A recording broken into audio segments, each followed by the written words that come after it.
അറിയാം, യഹൂദനെ കണ്ടാൽ അറിയാം അവന്റെ സ്വഭാവം, സംസാരം, പ്രകൃതി, ജീവിതചര്യ, നിഷ്ഠ, ചിട്ട, വസ്ത്രധാരണം, വേഷം, ഭാഷ എല്ലാം മറ്റുള്ളവരിൽ നിന്ന് വ്യത്യസ്തമാണ്. ഇതുപോലെ ശ്രേഷ്ഠ ജാതി ഏതുള്ളെന്ന ദൈവത്തിന് പ്രത്യേക സമ്പത്താവരും. അവരെ ദൈവം പ്രത്യേകമായിട്ട് തിരഞ്ഞെടുത്തിരിക്കുക. അപ്പൊ ഇങ്ങനെയുള്ള യഹൂദനെ കണ്ടാൽ അന്നേരം മനസ്സിലാക്കാം. കാരണം ഈ പ്രത്യേകതയെല്ലാം അവർക്ക് ഒത്തിരി ഉണ്ട്. ഒരു വാക്യം ഒന്ന് വായിച്ചേ, നമുക്ക് അറിവുള്ള വാക്യമാ. എന്നിരുന്നാലും റോമാലേഖന 9-ാം അധ്യായത്തിന്റെ 2 മുതൽ താഴോട്ടുള്ള തിരുവെഴുത്തുകൾ ഒന്ന് വായിച്ചാൽ യഹൂദനുണ്ടാകുന്ന വിശേഷതകളെ പറ്റി അവിടെ രേഖപ്പെടുത്തിയിട്ടുണ്ട്. ഒന്ന് വായിച്ചാട്ടെ. എനിക്ക് വലിയ വലിയ ദുഃഖവും ഹൃദയത്തിൽ ഇടപെടാതെ നോവുമുണ്ട് എന്ന് എൻ്റെ മനസ്സാക്ഷി എനിക്ക് പരിശുദ്ധനുള്ള സാക്ഷിയായിരിക്കുന്നു. ജഡപ്രകാരം എൻ്റെ ചർച്ചക്കാരായ എന്റെ സഹോദരന്മാർക്ക് വേണ്ടി ഞാൻ തന്നെ ക്രിസ്തുവിനോട് ജഡപ്രകാരം എന്റെ ചാർച്ചക്കാരായ എന്റെ സഹോദരന്മാർക്ക് വേണ്ടി ഞാൻ തന്നെ ക്രിസ്തുവിനോട് വേറിട്ട് ശാപഗ്രസ്തനാകുവാൻ ഞാൻ തന്നെ ക്രിസ്തുവിനോട് വേറിട്ട് ശാപഗ്രസ്തനാകുവാൻ ഞാൻ ആഗ്രഹിക്കാമായിരുന്നു. അടുത്ത പദങ്ങൾ അവർ ഇസ്രായേലിയർ. അവര് ഇസ്രായേലിയർ. അപ്പൊ യഹൂദന്റെ ക്വാളിറ്റി അവിടെ കൊടുത്താടോട്ടെ. അവർ ഇസ്രായേലിയർ. ഇനി അവരുടെ വിശേഷതയാ അവർ ഇസ്രായേലിയർ. പുത്രത്വവും. അപ്പൊ ശ്രദ്ധിച്ചേ, പുത്രത്വം അത് യഹൂദന് മാത്രമുള്ളതായിരുന്നു. പുത്രത്വം. അടുത്തത് തേജസ്സും. തേജസ് അത് യഹൂദന് മാത്രം വെച്ചിരുന്നത്. പിന്നെ നിയമം അതെല്ലാം അവർക്കുള്ളതാ. പിന്നെ ന്യായപ്രമാണം അത് യഹൂദന് മാത്രമുള്ളതാ. അടുത്തത് ആരാധന അതും അവർക്ക് മാത്രമുള്ളതാ. പിന്നെ വാഗ്ദത്തങ്ങൾ അതും അവർക്ക് മാത്രമുള്ളതാ. അവർക്കുള്ളവ പിതാക്കന്മാരും അവർക്കുള്ളവർ തന്നെ. പിതാക്കന്മാർ നമ്മുടെ ഉദ്ദേശിക്കുന്നത് അബ്രഹാം, ഇസഹാക്ക്, യാക്കോബ്. അതാ അവര് പ്രാർത്ഥിക്കുമ്പോ അങ്ങനെ ഞങ്ങളുടെ പിതാക്കന്മാരുടെ ദൈവമേ നമ്മളെങ്ങും അങ്ങനെ കയറി വിളിച്ച് പ്രാർത്ഥിക്കരുത്. അവിടെ പിതാക്കന്മാരുടെ ചുമ്മാ വിറപ്പിക്കരുത്. നമ്മളങ്ങനെ കയറി വിളിച്ചാൽ പല ആൾക്കാർ വന്ന് ചോദിക്കും, കുഞ്ഞന്നമ്മ എന്തിനാടി എന്നെ വിളിച്ചെന്ന് ചോദിക്കും. മനസ്സിലായോ? അവിടെ പിതാക്കന്മാരുടെ ദൈവം എന്ന് ചോദിച്ചാൽ പുള്ളി വന്ന് നോക്ക്, എന്നെ വിളിച്ച എന്നാന്ന് ചോദിക്കും. മനസ്സിലായോ? നമ്മൾ പറയില്ലേ, ഞങ്ങൾ വിളിച്ചില്ല. ഇല്ല, ഞങ്ങളുടെ പിതാക്കന്മാർ അവിടെ വന്നതാന്ന് പറയും, ചെരുപ്പിടാൻ നടന്ന്. മനസ്സിലായിക്കാണ്? ഞങ്ങളുടെ പിതാക്കന്മാരുടെ ദൈവം എന്ന് വെച്ചാൽ തള്ളയും കൊച്ചും കൂടെ വരും. മോളി എന്തിനടി വിളിച്ചെന്ന് ചോദിക്കും. മനസ്സിലാകുന്നുണ്ടോ? ഉദാഹരണമായിട്ട് പറഞ്ഞതുള്ളൂ, ഒത്തിരി പറയാനുണ്ട്. ഇനി ബാക്കി നിങ്ങൾ അങ്ങ് വെറുതെ ഇരിക്കല്ലയോ, പൂരിപ്പിക്കും. ഒരു സ്തോത്രം പോലും പറയുന്നില്ലല്ലോ, വെറുതെ ഇരിക്കല്ലേ. അപ്പൊ അതുകൊണ്ട് പ്രാർത്ഥിക്കുമ്പോൾ ഇങ്ങനെ പ്രാർത്ഥിച്ചാൽ മതി, എന്റെ ദൈവമേ എന്ന് പ്രാർത്ഥിക്കണം. നിന്നെ ആ യേശു രക്ഷിച്ചേ, നിനക്ക് വേണ്ടി ആ കർത്താവ് ജീവനെ തന്നത്, നിനക്ക് വേണ്ടി അവിടുന്ന് രക്തം ചിന്തിയത്. അതുകൊണ്ട് ഇന്ന് രാത്രി പ്രാർത്ഥിക്കുമ്പോൾ ഇങ്ങനെ പ്രാർത്ഥിക്കണം, എന്റെ ദൈവമേ എന്ന് പ്രാർത്ഥിക്കണം. സ്തോത്രം. അപ്പോൾ പിതാക്കന്മാരും അവർക്കുള്ളവർ. ഇനി ജഡപ്രകാരം ക്രിസ്തുവും അവരിൽ നിന്ന് ഉത്ഭവിച്ചു. ഇതൊക്കെ യഹൂദന്റെ വിശേഷതയാണ്. ആരാധനയെല്ലാം അവർക്ക് മാത്രമാണ്. ഇത് പറയുമ്പോൾ ഞാൻ പുറകോട്ട് കേരളത്തിലെ ചില കാര്യവും ചിന്തിക്കാനുണ്ട്. പണ്ട് നമ്മൾ ഈ മാർഗത്തിൽ വരുന്നതിന് മുമ്പ് മനുഷ്യനെല്ലാം ആരാധിക്കണം എന്നൊരു ചിന്തയുണ്ടല്ലോ. അപ്പൊ ആ ചിന്ത എല്ലാവർക്കും ഉണ്ട്, ഏത് വ്യക്തിക്കുമുണ്ട്. അപ്പൊ ഈ മാർഗത്ത് വരുന്നതിന് മുമ്പ് എല്ലാവരെയും ഒന്നും എല്ലായിടത്തും കയറ്റുകയല്ലായിരുന്നു ആരാധിക്കാൻ. മനസ്സിലായി കാണും. മനസ്സിലായില്ല? പണ്ട് കാലത്ത് എല്ലാ വിഭാഗക്കാരെയും ക്ഷേത്രങ്ങളിലൊന്നും കയറ്റുകയല്ല. പിന്നെ അത് കഴിഞ്ഞൊക്കെ ആ ക്ഷേത്ര പ്രവേശന വിളംബരം നടത്തിയത്. ക്ഷേത്രം ഇരിക്കുന്നതിൻ്റെ ആ റോഡിൽ കൂടെ പോലും പോകാൻ ഒക്കുകയല്ല. പേരും ഒന്നും ഞാനിപ്പോൾ പൊതുവെ പറയുന്നില്ല. ഒരു വലിയ പ്രമാണിയെ ഈഴവ വിഭാഗത്തിൽപ്പെട്ട ഒരാള് കൊണ്ടുപോവുക. പുള്ളിയുടെ വണ്ടിയല്ല. അപ്പം വണ്ടി ആ ക്ഷേത്രത്തിൻ്റെ അടുത്തെത്തിയപ്പോൾ പുള്ളി പറഞ്ഞെന്നാ അങ്ങോട്ട് പോകാം, ഞാൻ നടന്നു വന്നേക്കാന്ന്. കാരണം പുള്ളി അതിലേ പോകാൻ ഒക്കുകയല്ല. എന്ന് പറഞ്ഞാൽ ഈഴവ വിഭാഗത്തിൽപ്പെട്ടവർക്ക് പോലും വന്ന് വലിയ വലിയ ക്ഷേത്രങ്ങളുടെ അകത്ത് കയറാനോ അങ്ങോട്ട് ചെല്ലാനോ ഒക്കുകയല്ല. നിങ്ങൾക്ക് മനസ്സിലാകാരിയാണോ അതോ നിങ്ങൾ ഒത്തോണ്ട് തന്നെ ആക്കുകയാണോ? ഓരോ ജാതിക്കാർക്ക് ഇത്ര അടി ദൂരം നടക്കണം ശബ്ദം ഉണ്ടാക്കുമ്പോഴേ. അടുക്കാനൊക്കുകയല്ല. ഇപ്പോഴും ചില സ്ഥലങ്ങളിൽ ചിലരെ കയറ്റത്തില്ലല്ലോ. കയറുമെന്നൊക്കെ പാടി നടക്കുന്നുണ്ട്. ഞാൻ അവിടെ കയറും, ഒരു ദിവസം പോകും. അതൊന്നും നടക്കുന്ന കേസല്ല. മതിലിൻ്റെ കയ്യിൽ കൂടെ പാടി നടക്കാന്നല്ലാതെ നടക്കുന്ന കേസല്ല അത്. എന്തുവാ, അങ്ങോട്ട് വല്ലവരും പോകുന്നോ?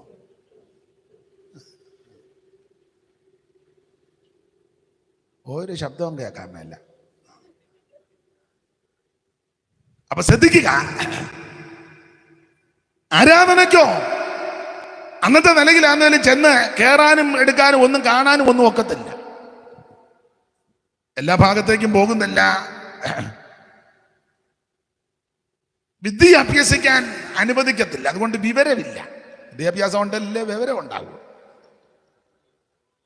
വിവരമില്ലാതിരുന്നൊരു കാലമുണ്ട്. അതുകൊണ്ട് ആശാനും അത് കണ്ടേച്ച ഒരു ലൈൻ എഴുതി, അക്ഷരമെന്നതറിവില്ല ചാത്തന്, യക്ഷിയും പേയും ഇവർക്ക് ദൈവം. അക്ഷരമെന്നതറിവില്ല ചാത്തന്, യക്ഷിയും പേയും ഇവർക്ക് ദൈവം. അപ്പൊ അക്ഷരം അറിയാൻ മേലാത്തത് കൊണ്ട് യക്ഷിയും പേയും എല്ലാം ദൈവമാണെന്ന് പറഞ്ഞ് നടക്കുക. അങ്ങനെ ഇരുന്ന കാലത്താ ദൈവിക ദർശനം പ്രാപിച്ച മിഷണറിമാര് ഈ നാട്ടിൽ വന്ന് ചാത്തനെ കണ്ടെത്തി നിന്ന് വലിച്ചു കയറ്റി കാളയുടെ കൂടെ വെച്ച് ഒഴുകായിരുന്നു. സായിപ്പ് കുതിരവണ്ടിയെ പോയപ്പോൾ ഇനി വരാൻ പറഞ്ഞു. കണ്ടത്തിലെ കാളയ്ക്കൊപ്പം പൂട്ടിക്കൊണ്ടിരുന്ന പുള്ളിയെ പിടിച്ച് സായിപ്പ് അങ്ങ് കൊണ്ടുപോയി അക്ഷരമെല്ലാം പഠിപ്പിച്ചു. അക്ഷരം നന്നായിട്ട് പഠിപ്പിച്ചു. സായിപ്പിന് വരുന്ന ബുദ്ധിമുട്ട്, അക്ഷരം പഠിപ്പിച്ചപ്പം ചാത്തന് വിവരം ഉണ്ടായി, ബോധമുണ്ടായി. ബോധമുണ്ടായപ്പം പുള്ളി ഈ പുസ്തകം ഇങ്ങനെ വായിച്ചപ്പം എഴുതിയിരിക്കുന്നു, ആദിയിൽ ദൈവം ആകാശവും ഭൂമിയും. അപ്പൊ ചാത്തന് മനസ്സിലായി, യക്ഷിയും പേയും ഒന്നുമല്ല ദൈവം, ജീവനുള്ള ഒരു ദൈവമുണ്ട്. വിവരം ഉണ്ടായത് കണ്ടോ? അതുണ്ടാകാതിരിക്കാനാ പറഞ്ഞ് മിണ്ടിപ്പോകരുത്. സംസ്കൃതം എങ്ങാനും പറഞ്ഞാൽ നിന്റെ നാവ് പിഴുതെടുക്കും. സംസ്കൃതം ഒന്നും വേണ്ട, മലയാളം പോലും പഠിക്കാൻ അനുവദിക്കുകയാണ്. പള്ളിക്കൂടത്തിൽ ഒരു കൊച്ചനെ കയറ്റിയെന്ന് പറഞ്ഞാൽ പള്ളിക്കൂടത്തിന് തീ വെച്ചത്. പുല്ലാട് തിരുവനന്തപുരത്ത് ഒരു പഞ്ചമി എന്ന് പറയുന്ന ഒരു കൊച്ചിനെ കയറ്റി പള്ളിക്കൂടത്തിന് അങ്ങ് തീ വെക്കുക, നെടുക നടന്നങ്ങ് തീ വെക്കുക. അങ്ങനെ പൊരുതി പോരാടി. അപ്പൊ ഈ അക്ഷരം നമ്മളെ പഠിപ്പിച്ച് അത് പഠിച്ചത് കൊണ്ട് വിവരമുണ്ടായി. വിവരം വെച്ചപ്പോൾ ഈ പുസ്തകം വായിക്കാനിടയായി. ഇത് വായിച്ച മനസ്സിലായി, ഒന്നുമല്ല, ഇതെല്ലാം മതപരമാ. ഒരു ദൈവമുണ്ട്, സകലത്തെയും സൃഷ്ടിച്ചൊരു ദൈവമുണ്ട്, സകലത്തെ നിയന്ത്രിക്കുന്ന ദൈവം, സകലരെയും പരിപാലിക്കുന്ന ഒരു ദൈവമുണ്ട്, ഒരു ജീവനുള്ള ദൈവമുണ്ട്, സത്യദൈവമുണ്ട്, ഏകദൈവമുണ്ട്, നിത്യദൈവമുണ്ട്. ഈ ബോധം നമുക്കുണ്ടാകും. അതിന്റെ ഭാഗം അങ്ങ് വിടുക. അപ്പോൾ ആരാധനയും ന്യായപ്രമാണവും പിതാക്കന്മാരും എല്ലാം യഹൂദനുള്ളതാണ്. ഇങ്ങനെയുള്ള യഹൂദ ജനം യേശു ക്രിസ്തുവിനെ അനുഗമിക്കുവാൻ, ആരാധിക്കുവാൻ ഈ മാർഗത്തിൽ വന്നു. അപ്പൊ യഹൂദനെ സംബന്ധിച്ച് ജാതിയിൽ ശ്രേഷ്ഠരാണ്. തന്നെയുമല്ല, യെരൂശലേം ദേവാലയം ഇവരുടേതാണ്. തലയെടുപ്പോടെ നിൽക്കുന്ന അമ്പരചുംബിയായി ദേവാലയം. നമുക്കറിയാം 3 ഭാഗങ്ങളാണ്: പ്രാകാരം, വിശുദ്ധ സ്ഥലം, അതിപരിശുദ്ധ സ്ഥലം. ഇതിനകത്ത് ധാരാളം ഉപകരണങ്ങളുണ്ട്. മിക്കതും തങ്കം കൊണ്ടും പൊന്നുകൊണ്ടും പൊതിയപ്പെട്ടതും നിർമ്മിക്കപ്പെട്ടതും ക്രമീകരിക്കപ്പെട്ടതായ ഉപകരണങ്ങൾ. കൂറിന്റെ ക്രമത്തിൽ ശുശ്രൂഷിക്കുന്ന പുരോഹിത വൃന്ദങ്ങൾ, അബിയാക്കൂർ മുതൽ സെക്കറിയാക്കൂർ വരെ 24 കൂറിന്റെ ക്രമത്തിൽ നിന്ന് ശുശ്രൂഷിക്കുന്ന പുരോഹിത വൃന്ദങ്ങൾ. ഇവരുടെ എല്ലാം തലപ്പത്ത് നിൽക്കുവാനായിട്ട് മഹാപുരോഹിതൻ, അത് സ്ഥാനചിഹ്നവേക്ഷ വിഭൂഷിതനായിട്ട് മഹാപുരോഹിതൻ. ആ തലമുടിയും കെട്ടും വടിയും കൊടയും ആ വരവും ആ നിപ്പും ആ മാർപ്പതക്കവും പുള്ളിയുടെ ആ എഴുന്നള്ളത്തും വരവും ഒക്കെ കണ്ട ചുമ്മാ നിൽക്കുന്നവനും വെച്ചുപോകും. പുള്ളി ആ വരവൊക്കെ ഉണ്ട്. വഴി നിൽക്കുന്നവനാന്ന് പറഞ്ഞ് മഹാപുരോഹിതനെ. അപ്പോൾ തലയെടുപ്പോണ്ട് നിൽക്കുന്ന യെരൂശലേം പള്ളി, നിരനിരയായി നിന്ന് ശുശ്രൂഷിക്കുന്ന പുരോഹിത വൃന്ദങ്ങൾ, മഹാപുരോഹിതൻ ആണ്ടിലൊരിക്കൽ അതിന്റെ സ്ഥാനങ്ങളും ചിഹ്നങ്ങളും ഒക്കെ അണിഞ്ഞ് ഒരു വരവ്, പിന്നെ കോടിക്കണക്കിന് വിലമതിക്കുന്ന സ്ഥാവര ജംഗമ വസ്തുക്കൾ പള്ളിക്കകത്ത്. യെരൂശലേം പള്ളി ജാതിയിൽ ശ്രേഷ്ഠര്, എവിടെ ചെന്നാലും മാന്യത, എല്ലാം കൊണ്ടും ഉന്നത ശ്രേണിപ്പെട്ടവരാ യഹൂദ ജനം. അപ്പൊ ഇങ്ങനെയുള്ള ഇവർ യേശു ക്രിസ്തുവിനെ രക്ഷിതാവായി സ്വീകരിച്ച് ഈ മാർഗത്തിൽ വന്നു. അപ്പൊ ഒരു യഹൂദൻ ഇതെല്ലാം വിട്ടേച്ച് വരിക എന്ന് പറഞ്ഞാൽ ചെറിയ കാര്യമല്ല, വലിയ കാര്യമാണ്. ജാതികളുടെ ശ്രേഷ്ഠത, അമ്പരചുംബിയായ യെരൂശലേം പള്ളി, തന്നെയുമല്ല അതിനോട് ചുറ്റുപാട് നിൽക്കുന്ന ഈ പല കാര്യങ്ങൾ, കോടിക്കണക്കിന് വിലമതിക്കുന്ന സ്ഥാപനജംഗമ വസ്തുക്കൾ, പുരോഹിത വൃന്ദങ്ങൾ, അതിൻ്റെ കാര്യങ്ങൾ, ഇതെല്ലാം വിട്ടേച്ച് വരിക ചെറിയ കാര്യമല്ല, വലിയ കാര്യമാണ്. ഞാൻ പറയാറുണ്ട്, പലതും വിടാൻ പലർക്കും ബുദ്ധിമുട്ടാണ്. അവർക്കറിയാം ഇതാ സത്യമെന്ന്, പക്ഷെ പലതും വിടാൻ മനസ്സില്ല. അപ്പൊ യഹൂദ ജനം, എബ്രായ വിശ്വാസികൾ ഇതെല്ലാം വിട്ടതിന് ശേഷം നസ്രായ മാർഗത്തിന്റെ പുറകെ വന്നു. അപ്പൊ ആരംഭകാലത്ത് ഇവര് വളരെ തീഷ്ണതയോടെ നിന്ന ദൈവമക്കളാണ്. ആരംഭകാലത്ത് അവരുടെ തീഷ്ണതയ്ക്ക് നിദാനമായിട്ട് എല്ലാ വാക്യവും എടുപ്പിക്കുന്നില്ല, ഒരു വാക്യം വായിക്കണം. എബ്രായ വിശ്വാസികളുടെ തീഷ്ണതയ്ക്ക് നിദാനമായിട്ട് ഒരു വാക്യം വായിച്ചു. ആ എബ്രായ ലേഖനം തന്നെ 10-ാം അധ്യായത്തിന്റെ 32 മുതൽ താഴോട്ടുള്ള തിരുവെടുത്തുകൾ നമുക്ക് അറിവുള്ള വാക്യമാ, എങ്കിലും ഒന്ന് വായിച്ചു കേൾപ്പിച്ചാണ്. എന്നാൽ നിങ്ങൾ പ്രകാശനം ലഭിച്ച ശേഷം എന്ന് പറഞ്ഞാൽ രക്ഷിക്കപ്പെട്ടതിന് ശേഷം, നിങ്ങൾ യേശു ക്രിസ്തുവിനെ അറിഞ്ഞതിന് ശേഷം, സാക്ഷാൽ പ്രകാശം, സാക്ഷാൽ വെളിച്ചം യേശു ക്രിസ്തുവാണ്. അതുകൊണ്ട് യേശു ക്രിസ്തുവിനെ ആരും വെട്ടം കൊണ്ട് നടക്കണ്ട, അവിടുന്ന് ആ വെളിച്ചം. യേശു ഇവിടെ ഇരിക്കുക, എന്നൊരു ലൈറ്റ് അവിടെ ഇരുന്നോട്ടെ. വെച്ചേച്ച് പോന്നപ്പോ കറണ്ട് പോയി. യേശുവിന് ആരും ലൈറ്റ് അടിക്കണ്ട, അവിടുന്ന് വെളിച്ചമാണ്, അവിടുന്ന് മാത്രമാ വെളിച്ചം. അപ്പൊ ഇരുള് മൂടിയ ലോകത്തിൽ, അന്ധകാര നിബിഡമായ ലോകത്തിൽ മനുഷ്യനെല്ലാം വെട്ടം തേടി അങ്ങോട്ടും ഇങ്ങോട്ടും നെട്ടോട്ടം ഓടുക. ഈ രാത്രി ഉറപ്പിച്ചും തറപ്പിച്ചും പറയട്ടെ, സാക്ഷാൽ വെളിച്ചം യേശു ക്രിസ്തുവാണ്. ആ ക്രിസ്തുവേശുവിന്റെ അടുക്കൽ വന്നാൽ നിന്റെ ഇരുളുകളെല്ലാം മാറിപ്പോകും. ഈ സാക്ഷാൽ വെളിച്ചമാകുന്ന ഈ ദിവ്യ വെളിച്ചം വന്നത് കൊണ്ടല്ലയോ എവിടത്തെ എല്ലാം ഇരുട്ടാ മാറിയത്. നിന്റെ വീട്ടിനകത്ത് ഇരുട്ട് മാറി.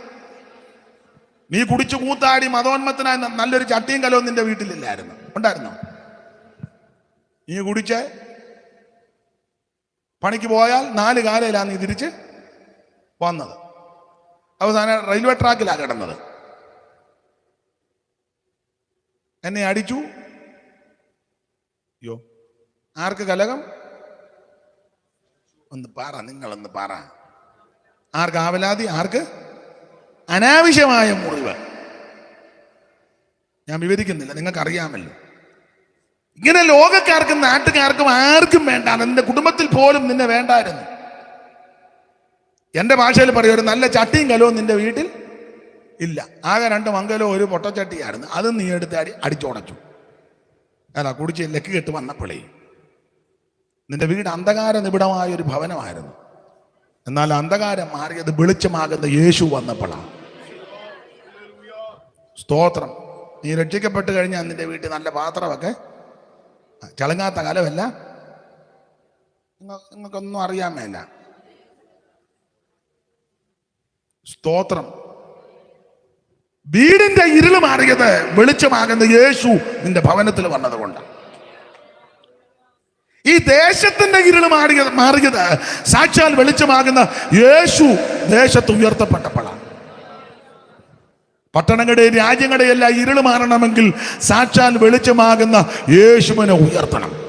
തത്തുല്യമായൊരു പ്രയോഗം ബൈബിളിലുണ്ട്. മോശ മരുഭൂമിയിൽ പിച്ചള സർപ്പത്തെ ഉയർത്തിയതുപോലെ മനുഷ്യപുത്രനെ ഉയർത്തണം.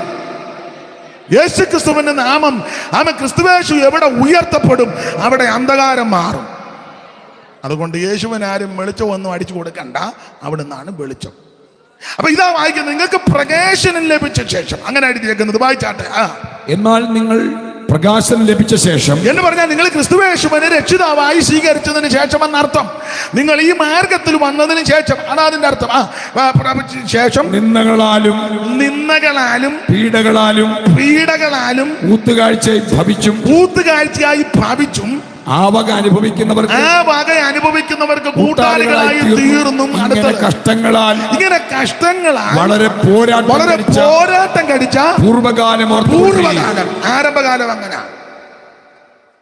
ഈ മാർഗത്തിൽ വന്നാൽ കഷ്ടതയും നിന്നയും അപമാനവും ഉണ്ട്, ഇല്ലേ? മിണ്ടുകയല്ല ഉണ്ട്. ഈ മാർഗത്തിൽ വന്നാ ഉണ്ട്. ആക്ഷേപിക്കും. ഒരു കല്യാണ വീട്ടിൽ ചെന്നേ നിന്നെ ആക്ഷേപിക്കും. ഒരു വിരുന്ന് വീട്ടിൽ ചെന്നേ അവരെല്ലാം കൂടെ വട്ടം വരുന്ന് സോറ പറഞ്ഞിരിക്കുക, നീ അതിനെ ഉൾക്കൊള്ളുന്നില്ല. നീ ഇപ്പൊ തന്നെ അടുക്കലും നീ പറയുന്നത്. അവരോട് പറയാ, ബാ നമുക്കെല്ലാം ചെന്നേരുന്ന സോറ, നിന്റെ കാര്യം പറഞ്ഞിട്ട് വലിയ കാര്യമൊന്നുമില്ല, ഞാൻ വേർപാട് പാലിക്കുന്നവരുടെ കാര്യമായി പറയുന്നത്. മനസ്സിലായോ?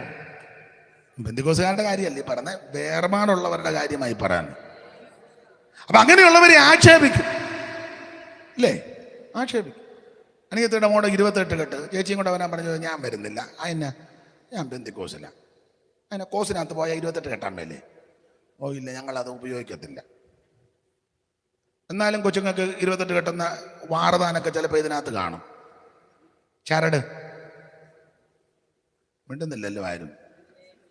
ഇല്ലെങ്കിൽ ഇല്ലെന്ന് പറ, കെട്ടിയെങ്കിൽ കെട്ടിയെന്ന് പറ, ഒക്കുന്നെങ്കിൽ വൈകിട്ട് അങ്ങ് അഴിച്ചു കളാ.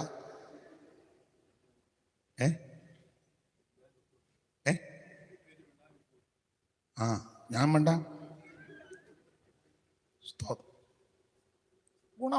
ഗുണമാകുകയല്ല, അതിന് സാധ്യതയെല്ലാം കഴിഞ്ഞു. എന്നാൽ വേർപാട് പാലിക്കുന്ന ദൈവമക്കളുടെ കാര്യമാണ് പറഞ്ഞത്. ഈ ഉപദേശ സത്യങ്ങൾക്ക് വേണ്ടി, ഈ പ്രമാണത്തിന് വേണ്ടി വേർപാടോളം നിന്നാൽ ആക്ഷേപവും അപമാനവും നിന്നേ ഉണ്ടാകും. സ്തോത്രം, സ്തോത്രം. ദൈവത്തിന് മഹത്വം. നാടില്ല, വീടില്ല, കൂടുമില്ല, കൂടെ വരാനേറെയാളുമില്ല. നാടില്ല, വീടില്ല, കൂടുമില്ല, കൂടെ വരാനേറെ ആളുമില്ല. മോടിയുള്ള വസ്ത്രം മേനിമേൽ ചുറ്റുവാൻ, മോടിയുള്ള വസ്ത്രം മേനിമേൽ ചുറ്റുവാൻ, ഏനമില്ലെങ്കിലും ആനന്ദമേ നമുക്ക്, ഏനമില്ലെങ്കിലും ആനന്ദമേ നമുക്ക്. പോകാമിനി നമുക്ക്, പോകാമിനി കുഞ്ഞാട്ടിൻ പിന്നാലെ പോകാമിനി, പോകാമിനി നമുക്ക്, പോകാമിനി കുഞ്ഞാട്ടിൻ പിന്നാലെ പോകാമിനി. ശ്രദ്ധിക്കുക, ഈ മാർഗത്തിൽ വരുമ്പോൾ അപമാനവും നിന്ന ആക്ഷേപവും ഉണ്ട്, ഇല്ലേ? ഒത്തിരി അപമാനം സഹിച്ച അമ്മമാര് ചിലപ്പോ ഇവിടെ കാണും. പലരും മൺമറഞ്ഞു പോയി. പെന്തിക്കോസ് വന്നപ്പോ കമ്മലും മാലെ ഊരി. ഇപ്പം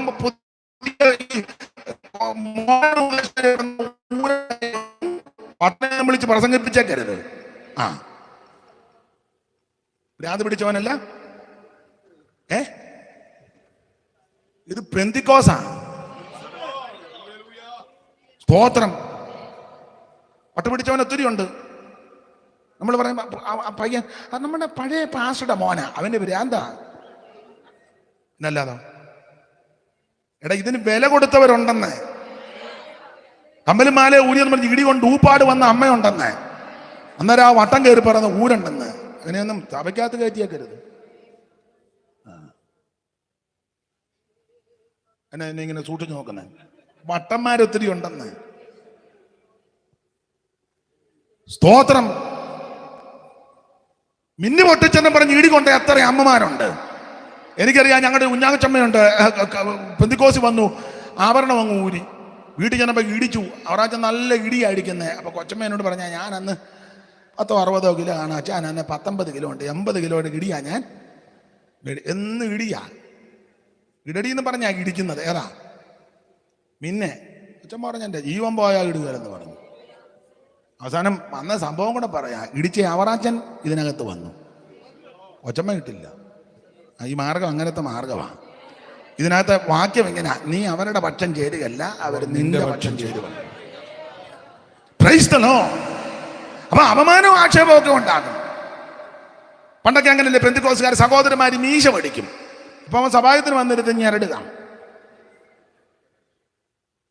അവൻ ആ സെക്രട്ടറി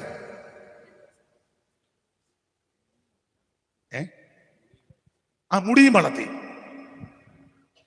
എന്നതാടാ ചുമ്മാ അട്ടുപിടിച്ചവനെ എല്ലാം സഭയ്ക്കകത്ത് കയറ്റി വെച്ചിരിക്കുക. ഏനാ നിങ്ങൾ ഇങ്ങനൊക്കെ ഇരിക്കുന്നേ? ഞാൻ ഇച്ചിരി കഴിയുമ്പോൾ അങ്ങ് പൊക്കോളാം.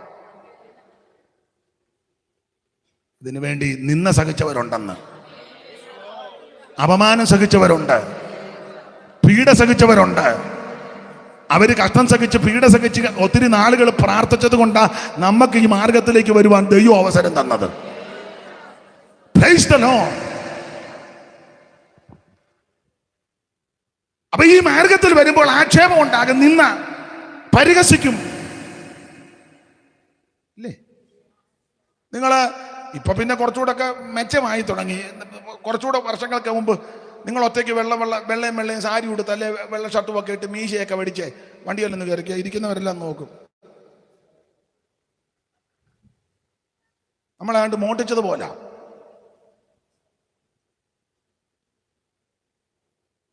മൂന്ന് പേരിക്കുന്ന സീറ്റിലാണെങ്കിൽ 2 പേരേ ഉള്ളൂ. നമ്മളോട് ഇരിക്കാൻ ചിലപ്പോൾ ഇരിക്കുന്ന ഒന്നുകൂടെ അങ്ങ് നമ്മളെ ഇരുത്താതിരിക്കാനാ. പെന്തിക്കോസിൽ പോയെന്ന് പറഞ്ഞ് വിവാഹ പന്തലിൽ നിന്ന് ഭക്ഷണം കഴിക്കാൻ ഇന്ന് ഇല വലിച്ച് ചിറക്കി വിട്ട ചരിത്രമുണ്ട്. പാട്ട കൊട്ടി കളിയാക്കിയിട്ടുണ്ട്. ചാണകം തളിച്ച് ചാണകവെള്ളം തളിച്ചിട്ടുണ്ട്. വസ്തു ഭാഗോടമ്പടി ചെയ്തപ്പോൾ 1 സെന്റ് ഭൂമി പോലും കൊടുത്തിട്ടില്ല. സ്തോത്രം. എന്തും വേണ്ട ഉപദ്രവങ്ങളേറ്റ ഭക്തന്മാർ. ഇപ്പോഴത്തെ പിള്ളേരോട് പറഞ്ഞാൽ ഇതൊന്നും മനസ്സിലാകുകയല്ല. അവനിപ്പോൾ ഇച്ചിരി കാശുണ്ട്, ഒരു മൊബൈലും കയ്യിലുണ്ട്, ഇവനോടൊക്കെ ഇതാണ് ബ്രഹ്മലോകം. സ്തോത്രം. നല്ല ഇതിന് വില കൊടുത്തവരുണ്ട്. ദൈവത്തിന് മഹത്വം. അപ്പൊ ആരംഭകാലത്ത് വളരെ നിന്ദയും അപമാനവും ആക്ഷേപവും പരിഹാസവും സഹിച്ച ഈ വേലയ്ക്ക് ചുമല് കൊടുത്തത്. അപ്പൊ എബ്രായ വിശ്വാസികൾ ഒരിക്കൽ പ്രകാശനം ലഭിച്ച ശേഷം നിന്ദകളാലും പീഡകളാലും കൂത്തുകാഴ്ചയായി ഭവിച്ചും ആവക അനുഭവിക്കുന്നവർക്ക് കൂട്ടാളികളായി തീർന്നു. ഇങ്ങനെ കഷ്ടങ്ങളാൽ വളരെ പോരാട്ടം കഴിച്ച പൂർവകാലം എന്ന് പറഞ്ഞ ആരംഭകാലം. ഈ നാട്ടിലും അങ്ങനെ. ഞാൻ എപ്പോഴും പറയാറുണ്ട്, നിങ്ങളെ യോജിക്കുമോന്നൊന്നും അറിയത്തില്ല. ഇന്ത്യ ദൈവസഭ ആയതുകൊണ്ട് ഞാൻ അങ്ങനെ പറയാം. ദൈവസഭ ആയതുകൊണ്ടാണ്. ആ കുക്ക് സാഹിബ് ഇവിടെ വന്ന് എന്ത് കഷ്ടം സഹിച്ചു, എന്ത് കഷ്ടം സഹിച്ചു. പഴമക്കാർ പറഞ്ഞു കേട്ടിട്ടുണ്ട്. നമ്മുടെ ഒരു വീട്ടിൽ ചെന്നപ്പം, ഇന്നത്തെ കാലമല്ലേ, കപ്പ പുഴുങ്ങിയത് കൊടുത്തു. വേറെ മീനും ഇറച്ചിയും ഒന്നും കൊടുക്കാൻ പരുവോ ഇല്ല. പിന്നെ അന്നത്തെ അമ്മ കാന്താരി പറിച്ച് അടച്ചോറ്റിപ്പലകെ വെച്ച് ഉടച്ചു. സായിപ്പ് കപ്പക്കിഴങ്ങെടുത്ത് കാന്താരി മുക്കി ചെന്ന് ഊത്തലെടുത്ത് അങ്ങേരുടെ ഊപ്പാട് വന്നു. അപ്പൊ അദ്ദേഹം പറഞ്ഞെന്ന് പോലും ആ മരം ചുവടോടെ പുള്ളിയോടത്താണ്ട് വലിയ മരത്തെ നമ്മ പറിച്ചോണ്ട് വന്നതാ. പുള്ളി പറഞ്ഞു, ഇത് നിൽക്കുന്ന ആ മരം ചുവടോടെ.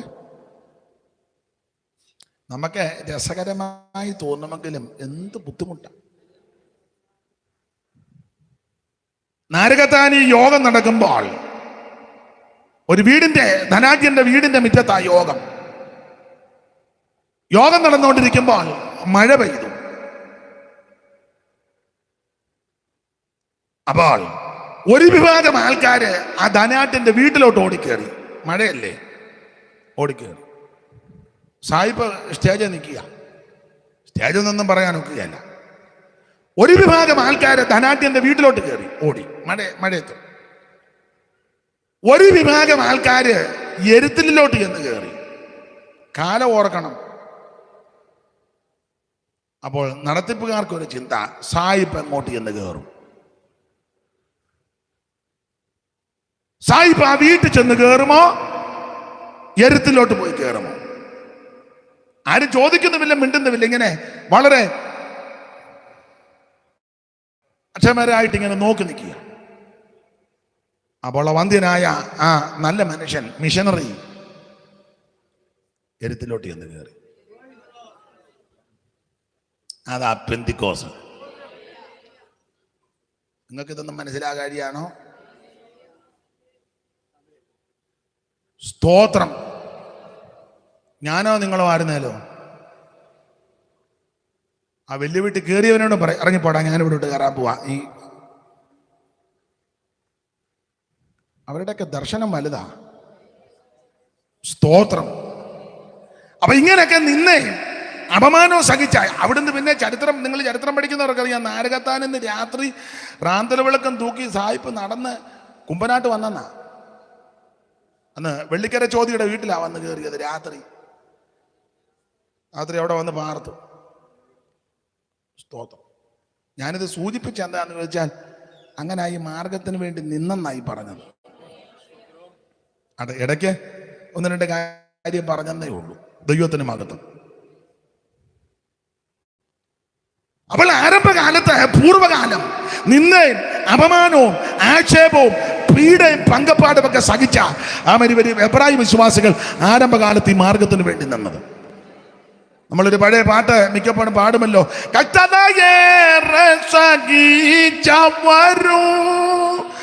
കല്ലേറടി കൊണ്ടു മരിച്ചവരന്ന് മിശിഹായോടു വാഴുമ നാട്ടിൽ കഷ്ടതയേറെ സഹിച്ചവരും കല്ലേറടി കൊണ്ടു മരിച്ചവരന്ന് മിശിഹായോടു വാഴുമ നാട്ടിൽ യേശു മഹോന്നതനെ വേഗം കാണാം, പ്രേമ കാന്തനെ കാണാം. യേശു മഹോന്നതനെ വേഗം കാണാം, പ്രേമ കാന്തനെ കാണാം.